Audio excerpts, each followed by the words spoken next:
DeWittDailyNews.com. DeWittDailyNews.com is the area's leading local news source 24 hours a day, 7 days a week. Get the latest local news, obituaries, police blotter, weather forecast, and more with no paywall. Head to DeWittDailyNews.com to get the local information you need to know. From the Heart Media Group newsroom and DeWittDailyNews.com, I'm Ben Hubbard with this expanded morning newscast.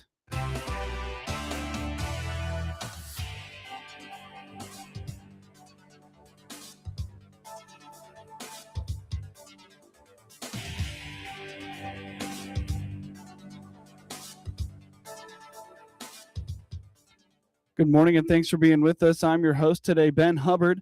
The news is brought to you by Baum Chevy Buick in Clinton, your Silverado headquarters, as well as Connexus, offering fiber internet in Clinton.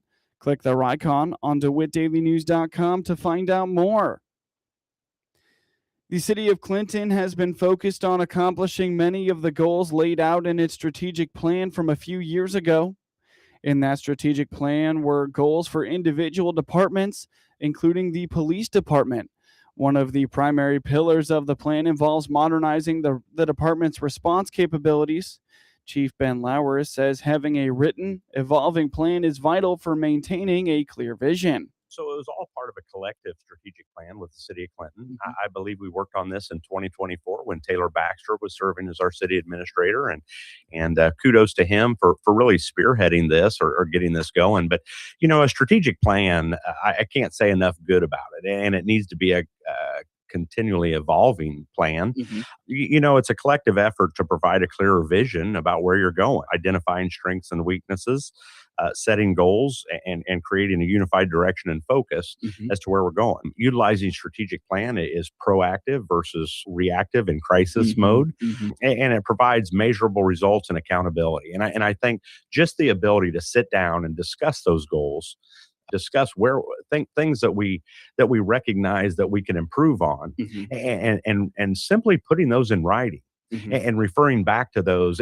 To me, I can't tell you enough good about how that provides some accountability, some direction.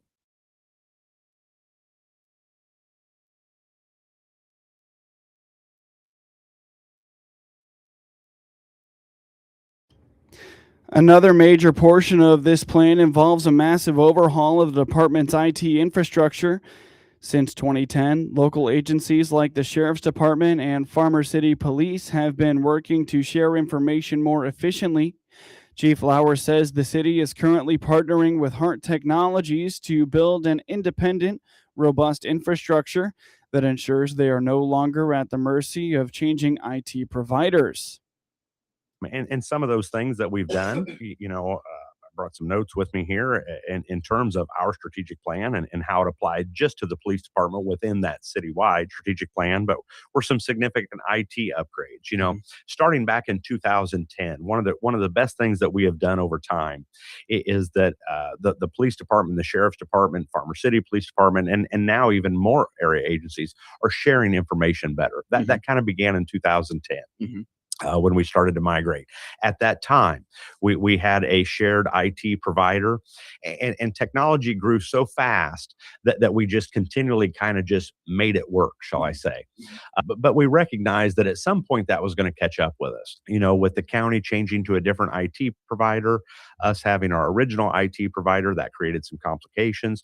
So part of our strategic plan was to still be able to share that information, but build infrastructure and create a situation where we were more independent. And we've done that. That came with a cost, but not only for the benefit of the police department, but we've done that citywide. And so now working with Heart Technologies, we're not quite finished with it yet, but we've made huge strides in becoming more independent so that is not at the mercy of different IT providers and things like that. But yet we're still able to share that information, which is a huge benefit to our law enforcement and emergency services to be able to work together and share that information. So the IT upgrades was a tremendous thing.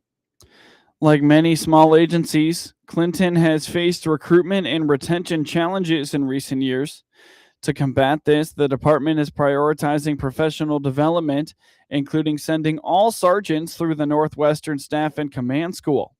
Chief Lowers notes, by fostering individual interests, such as specialized training for firearms and taser instructors, the department is building a stronger, more motivated force.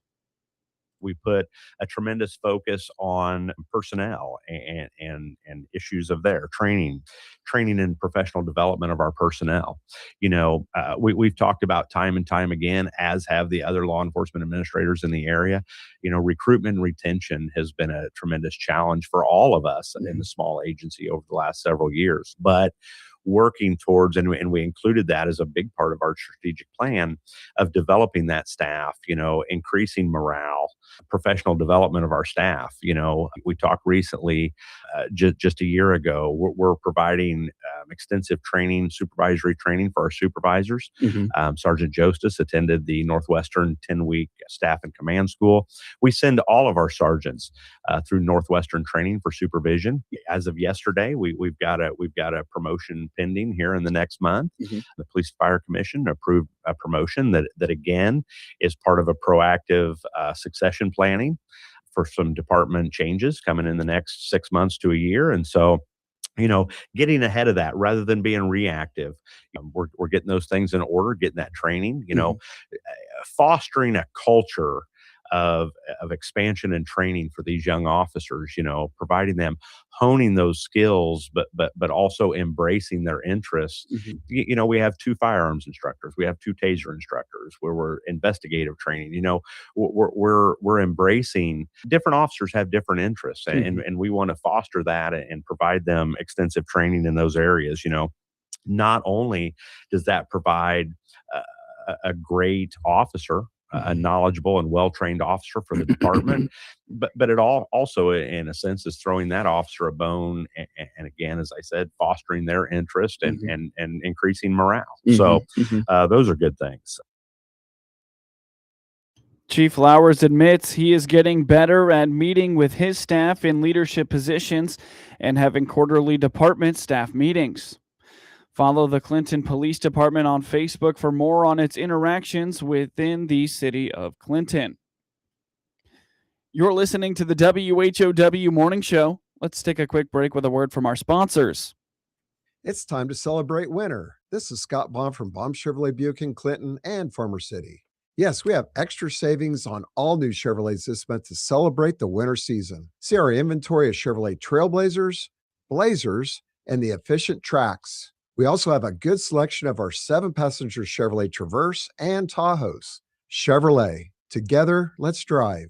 See our winter celebration savings at BaumChevyBuick.com right from the start. Experience the power of better connection with Connexus Fiber Internet. Connexus delivers ultra-fast, reliable speeds to keep you connected at the speed of life. Whether you're working from home, streaming your favorite shows, or gaming with your friends, Connexus has you covered. Say goodbye to buffering and dropped calls and say hello to fiber fast internet. Ready to upgrade your connection? Sign up today by clicking the Connexus icon at DeWittDailyNews.com. Nothing connects us like Connexus. News time is 17 minutes after the top of the hour. You're listening to the WHOW Morning Show. Earlier this month, Maroa-Forsyth Schools and its teachers union agreed on a new 3-year contract. The new contract will be effective for the school years of 2026 through 2029. Superintendent Adam Ibbotson notes the goal from the beginning was to balance competitive compensation with the district's long-term financial health. Tuesday night at the Board of Education meeting, the board unanimously approved a 3-year contract with the Maroa-Forsyth Education Union, Education Association, for the next 3 years. The MFEA voted to ratify it the week before, went through the process. I can't say enough about the partnership between the board, the union side, administration, and the group in the school district. I feel like the process that we worked through was really strong. I feel like we came out with a contract that everybody was really proud of. And we're excited to set what's going to look like for the next 3 years. Helps us with budgeting and helps us with staffing helps us with know where we're going to stand at moving forward. Yeah, sure. So I'm sure not everything like you didn't just start in January on this. I'm sure there was a little bit of a runway up to this point. What did that look like leading up to this point? I would say that every single day you're negotiating the next contract. Mhm. So when I walked in the door of July 1 of 24, I started negotiating the contract. And what I mean by that is how you interact with people, how you talk about issues. These are not the first times these issues have come up that we needed to work through. Mhm. So having that constant communication between our union representatives with monthly meetings with our building administrators. I have monthly meetings with our union presidents every month. We talk about issues. We work through issues. That open communication can't just start in January 1 of 26 to do the contract. So I feel like our team of people working together really did a good job of setting the stage for a contract negotiation that went really well. While the financial details include annual salary schedule increases to keep the district competitive in Central Illinois, the agreement also addresses modern classroom needs, including professional development and teacher support structures. Ibbotson says this contract is about more than just numbers, it's about retention. Sure, competitive wages. Sure. We had negotiated for 4 years, and we looked at comparables around the area to see where we could be closer to make sure that we could be competitive with teacher salaries, because we need to retrain, but we also need to attract quality teachers. So salary is always a big deal. And really insurance is maybe almost a bigger deal. Insurance premiums have increased dramatically over the last few years. We took a 19% increase on insurance this past year in the district. 5-year historical average about 7.5. So insurance was a big deal. And then we also worked on some language issues, really just to clarify things. I think if you can clarify the expectations and what's in the contract, it eliminates the gray area. You're never going to be able to get rid of all of it, but the more that you can clarify and know what the expectations are, we went through every article of that thing and worked through to try to clarify language that was in there that was mutually beneficial to both sides. The ratification comes at a time when many districts across the state are facing teacher shortages. By securing a 3-year deal now, the district aims to provide a clear roadmap for both current staff and future hires. Ibbotson says the final result is a win for the entire Maroa-Forsyth community. I would say that every single day you're negotiating the next contract. So when I walked in the door of July 1 of 24, I started negotiating the contract. And what I mean by that is how you interact with people, how you talk about issues.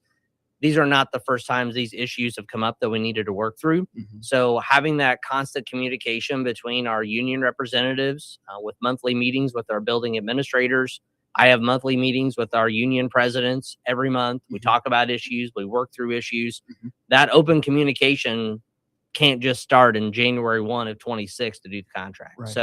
I feel like our team of people working together really did a good job of setting the stage for a contract negotiation that went really well. Good. And I venture to guess a lot of the negotiating process is just trust and having a good relationship. Is that fair to say? Maroa has used the last 2 times a different approach to bargaining called interest-based bargaining. So there's 2 different types of bargaining that are pretty common around for different municipalities and different groups. But traditional bargaining is more of, okay, here's my demand. And then someone else says, well, here's my demand. And then we just kind of argue from positions of power or what we want to do in that back and forth. Interest-based bargaining is more of a problem-solving approach where we work together with issues that we bring to the table and we brainstorm what are possible solutions. And then from those possible solutions, we work together to come up with those solutions at the end and come to some sort of agreement. Much more collaborative, working together as the same team, because it's not really an us versus them mentality. It's more of how can we work together to make this or resolve this issue. It's one of those pieces to where in traditional bargaining, sometimes it feels more like, well, this side won, this side lost. That sometimes leads to harsh feelings. Sometimes that leads to resentment or feeling frustrated. I felt like in interest-based bargaining, the board side team and the MFEA team, we felt really good about the collaboration that we had between the 2 groups and what the actual end result was of that contract. Ibbotson indicates that every day is progress toward a new contract when renegotiations begin in just over another year. Visit mfschools.net or find the district on Facebook for general updates on the happenings in Maroa-Forsyth schools. It's tax season, and the federal government's One Big Beautiful Bill legislation is impacting tax filing for Social Security beneficiaries. Jack Myers with Social Security explains the One Big Beautiful Bill legislation delivered tax relief to millions of older Americans. It does so by providing an enhanced deduction for taxpayers age 65 and older, ensuring that retirees can keep more of what they have earned. Yes, that's the season we're in right now, isn't it, Seth? We're thinking about taxes. It raises a good point that Social Security benefits may be taxable. You may have to pay federal income tax on your Social Security benefits. If you were new to Social Security in 2025, this might be your first exposure to that. We would have sent you a 1099, so you should have an SSA 1099 showing that you received benefits from Social Security last year, and that will have to be reported on your federal tax return. I also want to note, though, that supplemental security income or SSI benefits are not taxable. So if all you received last year were benefits from SSI, you will not get a 1099. That's only for Social Security. Another thing to note, though, even if you did get Social Security benefits in previous years, there may be something different this year. The One Big Beautiful Bill legislation delivered tax relief to millions of older Americans. It does so by providing an enhanced deduction for taxpayers who are age 65 and older, ensuring that retirees can keep more of what they have earned. So I think we're kind of expecting to see that have an impact on taxability of Social Security benefits this year. And it's my understanding, Seth, that it's going to do that by affecting what's called your combined income. And the combined income is what determines if your Social Security benefits are taxable. So if you file your tax return as an individual and your combined income is between $25,000 and $34,000, you may have to pay federal income tax on up to 50% of your Social Security benefits. Or if your combined income is more than $34,000, up to 85% of your benefits may be taxable. your combined income is your adjusted gross income plus any non-taxable interest you have, plus half of your Social Security benefits. When you look at that figure, that combined income, that's what determines if you're going to have to pay federal income tax on your Social Security. So if you file a tax return as an individual and your combined income is between $25,000 and $34,000, you may have to pay federal income tax on up to half of your Social Security benefits. That doesn't mean that half of your Social Security benefit is going to go to taxes. What it means is up to 50% of your Social Security benefit is going to be taxable at whatever your tax rate is. Mm-hmm. If you're above 34,000, then up to 85% of your benefits may be taxable. If you file a joint return and your combined income is between 32 and 44, then up to 50% of your benefits will be taxable. If you're above 44,000, then up to 85% of your benefits may be taxable. According to Myers, if you received SS benefits in 2025, you should have gotten your SSA 1099 in December or January.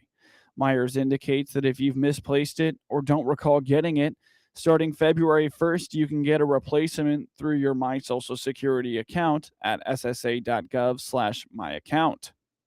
A lot of people in the past have hit those thresholds and have had to pay federal income taxes on Social Security. It's kind of yet to be seen how this new legislation affects that combined income.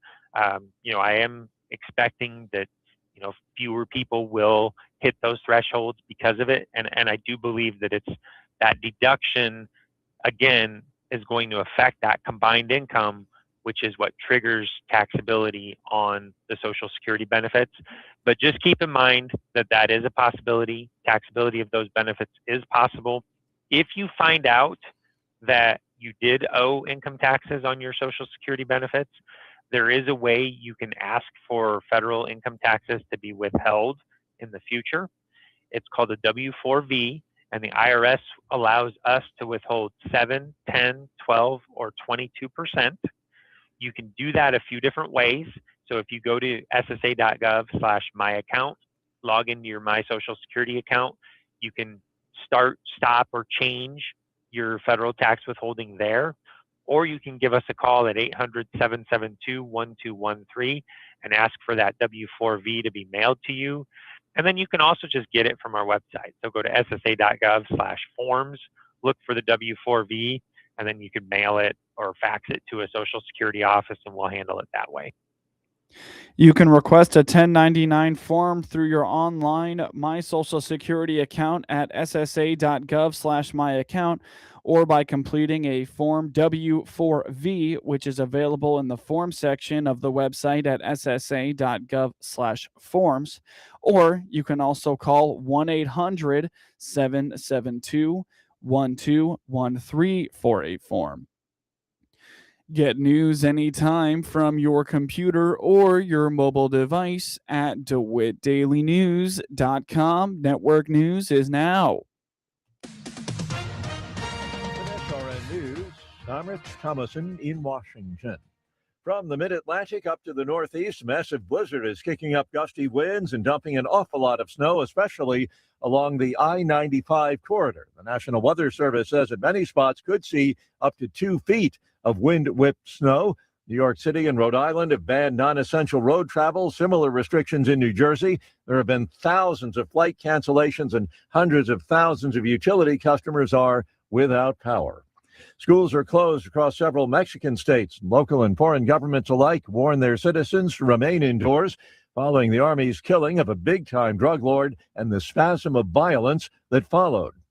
The European Commission is demanding that the United States stick to the terms of an EU-U.S. trade deal that was reached last year. Watching Wall Street, the Dow features down 213 points. More details, srnnews.com. The following is a real-life story from Trinity Debt Management. I had a lot of credit card debt, and it stressed me out. But what I thought was a solution turned out to be a problem. I kept hearing ads about debt settlement that seemed too good to be true. And actually, it was. When I called, they told me to stop paying my bills. That didn't sound right to me at all, so I hung up. Later, I found out that debt settlement is bad, real bad. Then I learned that there is a right way to pay off your credit cards.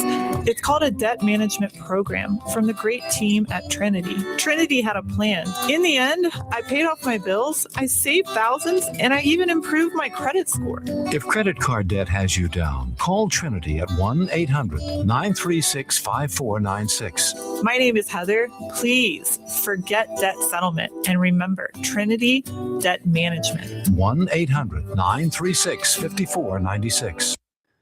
From the Hart Media Group Sports Desk, IL Sports Wire, and DeWittDailyNews.com, I'm Ben Hubbard with this local sports report. In high school boys basketball regional quarterfinal matchups tonight in Class 1A, number 16 Blue Ridge is going to first-seeded Decatur Unity Christian at 5:30, while 7th-seeded Arcola takes on 10th-seeded Heritage at 6. 12th Meridian goes to 5-seeded Oka Valley at 6, while 2-seed Cerro Gordo Bement hosts number 15-seed Judah Christian at 6. Number 14 Calvary Christian goes to number 3 Ridgeview at 6 p.m., while 8th-seeded Fithian Oakwood hosts 9th-seeded Decatur St. Teresa at 6. 11th-seeded Tri-Point takes on number 6 Gibson City Melvin Sibley at 6 in Gibson City, while 5th-seeded Hayworth hosts number 12 Watseka at 6 p.m. Number 16 Iroquois West goes to 1st-seeded Leroy at 6 p.m., while 5th-seeded Mount Pulaski will take on the 12th-seeded Fisher at home at 6 p.m. 11th seeded Neoga goes to 6th seed Central A&M at 6 tonight, while 2 seed Tremont hosts 15th seed Astoria at 6 p.m. Number 16 seed Martinsville goes to 1st seeded Tuscola at 6 p.m. tonight, while 6th seed Champaign St. Thomas More will host the 11th seed Argenta Oriena at 6:30 p.m. Number 3 seed Toledo Cumberland plays host to number 14 Arthur Levington Atwood Hammond at 6:30. In Class 2A tonight, number 10th seeded Peoria Notre Dame will go to 7th seeded Eureka at 6 p.m., while 6th seeded Maroa-Forsyth hosts number 12 Shelbyville at 6 p.m. 9th seeded Tri-Valley goes to 8 Peoria Christian at 6 p.m. tonight, while at 6:30 p.m. tonight, number 5 Clinton will host number 11 Marshall. Hear the action on WHOW and all its digital platforms. At 6:30 tonight, number 7 Pana hosts number 10 Paris, while the 9th seeded Sullivan goes to the 8th seeded Monticello tonight at 7 p.m. Hear the action of that game on 95.9 FM WEZC and online at DeWittDailyNews.com. While number 9 seeded Pittsfield goes to 8 seed Pleasant Plains tonight at 7 p.m. Illinois secured its first ranked victory of the season with a 14-5 road win over number 6 Coastal Carolina on Sunday afternoon at Springbrooks Stadium. The Fighting Illini offense exploded for a season-high 14 runs and 17 hits, with 6 Illini hitters registering multiple hits. The triumph marked the head coach Dan Hartleb's 600th of his collegiate managerial career. Freshman A.J. Putty highlighted the offensive dominance with 5 hits, including 4 for extra bases and 7 RBIs. His grand slam in the first inning was the second home run of his career, while he finished the day with 11 total bases. Kyle Shupman secured a 3-for-5 day at the plate while scoring 3 runs, while Will Johans went 2-for-5 with a home run and 3 RBIs. Nick Groves, Michael Farina, and Daniel Contreras all tallied 2 hits on the day. Reagan Hall recorded the win on the mound during his 5.1 innings of work, while Kyle Remington tossed 3.2 innings of 1 hit, shutout ball in relief en route to the save. The Illini saw their 5 batters of the day reach base, which gave the visitors a quick lead. With the bases loaded, Putty posted the second home run of his collegiate career, which came in the form of a grand slam to establish a 6-0 lead. The orange and blue ultimately sent 12 hitters to the plate in the frame, including the first 7 reaching successfully en route to an early 7-0 edge. After the Chanticleers scored once in the bottom of the first, the Illinois offense put up another big inning in the second. A 2-run double from Putty pushed the Illini edge to 9-1 before Johans connected on his 3rd home run of the season to lengthen the lead to double digits. The visitors scored 5 runs in the frame to take a 12-1 edge. The hosts accounted for the game's next 4 runs before Putty plated his 7th run of the game on his RBI double in the 7th, his 5th hit of the afternoon. Illinois added 1 more run in the 7th before Remington closed out the game on the mound. The Illinois State baseball program held in a tightly contested matchup 5-3 to Miami at Ohio Sunday afternoon in the final day of the Snowbird Classic. The Redbirds fall to 5-2 overall through its first 7 games of 2026. Miami at Ohio opened the scoring in the contest with a sacrifice fly that drove in a Red Hawks run to take a 1-0 lead in the second inning.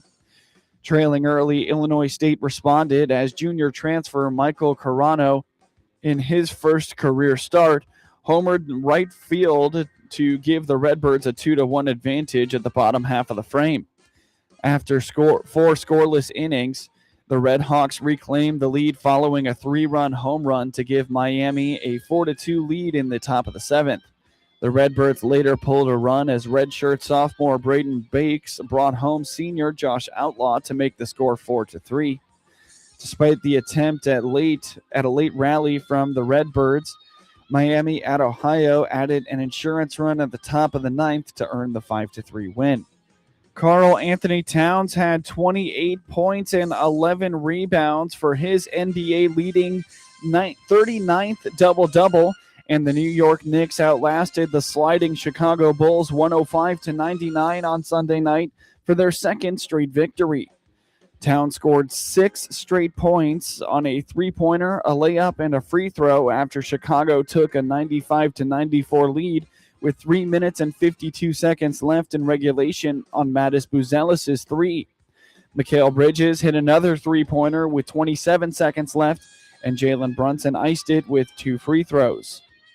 Brunson had 19 points and 9 assists to help New York deal the Bulls a 9th straight loss, their longest skid since a 10-game slide in January of 2019. Landry Shamet added 16 points for the often cold-shooting Knicks, who shot 44.7% from the floor after overcoming an 18-point deficit in the fourth quarter to beat Houston 108-106 in New York on Saturday.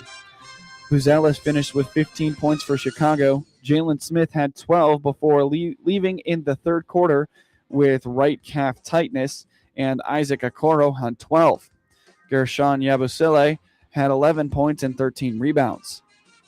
New York opened a 13-point lead in the third quarter thanks to a 21-10 run before settling for an 83-78 edge heading into the fourth. Chicago led 53-52 at the half. The Bulls played without injured guards Jaden Ivey and Anfernee Simons, both acquired at the trade deadline. The Knicks were without center Mitchell Robinson, who sat out for left ankle injury management. The Knicks are at Cleveland on Tuesday night, while the Bulls play host to Charlotte on Tuesday night. Donovan Dent hit a go-ahead layup with 1 second remaining in overtime, lifting UCLA over number 10 Illinois 95-94 on Saturday night after the Bruins rallied from a 23-point first-half deficit. Fans stormed the court in celebration at the buzzer. It was UCLA's biggest comeback since rallying from a 19-point down in a 90-83 victory over Oregon on February 23, 2019 at home. The Illini were favored by 7.5 points, according to BetMGM Sportsbook. Eric Daly Jr. led 6 Bruins in double figures with 20 points. Tyler Bedeau had 18 points, and Trent Perry had 17. Freshman Keaton Wagler grabbed an offensive rebound and scored with 4.9 seconds remaining to put Illinois in front 94-93 before Dent capped UCLA's comeback. Neither time led by more than 2 points in the extra session. Wagler had 19 points, making all 8 of his free throws, 8 rebounds, and 6 assists. The Bruins improved to 18-9 and 10-6 in the Big Ten and improved to 15-1 at home. Making their first visit to Pauley Pavilion since 1987, the Illini fall to 22-6 and 13-4 in Big Ten, and were coming off a 36-point victory at Southern California, their largest in a Big Ten road game in 80 years, and had won 14 of 16 games. UCLA erased an 11-point deficit early in the second half with 3 three-pointers and took its first lead of the game on Xavier Booker's basket, 60-58. From there, the game was tied 6 times, and the teams traded 1-point leads. Bilodeau hit a three-pointer, and Daly made 1 of 2 free throws to keep UCLA ahead, 78-73. The Illini outscored the Bruins 13-8 down the stretch, with Wagler making 2 free throws to tie it at 86 all. Dent missed a potential winning three-pointer with 1 second left in regulation. The Illini out-rebounded the Bruins 43-27, including 20-8 on the offensive glass. Ahead by 3, the Illini ran off 20 straight points, hitting 5 three-pointers to take their largest lead, 33-10. UCLA missed 11 shots during its 6-minute drought. The Bruins outscored Illinois 33-17 to end the first half, trailing 50-43. Booker had 10 points, Perry had 8, and Sky Clark had 5 in the spurt. The victory capped an otherwise lackluster week for the Bruins. They were coming off road losses at Michigan and Michigan State. Illinois hosts first-ranked Michigan on Friday, while UCLA hosts crosstown rival USC on Tuesday. Jaquan Johnson's 23 points helped Bradley defeat Illinois State 74-60 on Saturday night. Johnson shot 8 for 16, 1 for 3 from three-point range, and 6 of 6 from the free throw line for the Braves, who improved to 19-10 and 12-6 in the Missouri Valley Conference. Ahmet Janovic added 14 points and 6 rebounds while shooting 5 of 7 from the field and 4 for 7 from the line. Timothy Vanderknapp went 5 of 10 from the field, 1 for 6 from three-point range, to finish with 11 points while adding 6 rebounds. Mason Clabo led the Redbirds in scoring, finishing with 12 points and 7 rebounds. They fall to 18-11 and 10-8 in the MVC. Illinois State also got 12 points from Landon Wolf. Ty Pence had 11 points and 6 rebounds. Bradley took the lead about 4.5 minutes into the game and did not trail again. Johnson led the Braves with 10 points in the first half to help put them up 43-31 at the break. Bradley outscored Illinois State by 2 points over the final half as Johnson led the way with a team-high 13 second-half points. Amari Brown scored 22 points, and Ismail Habib hit a go-ahead three-pointer with 2 seconds left to rally Southern Indiana to a 70-68 victory over Eastern Illinois on Saturday. Brown shot 7 of 14 from the field and 7 for 8 from the free throw line for the Screaming Eagles, who improved to 7-21 and 4-14 in the Ohio Valley Conference. Habib shot 4 of 7 from three-point range. Ola Ajaboy added 13 points. Zion Fruster led the way for the Panthers with 28 points and 2 steals. They fall to 11-18 and 7-11 in the OVC.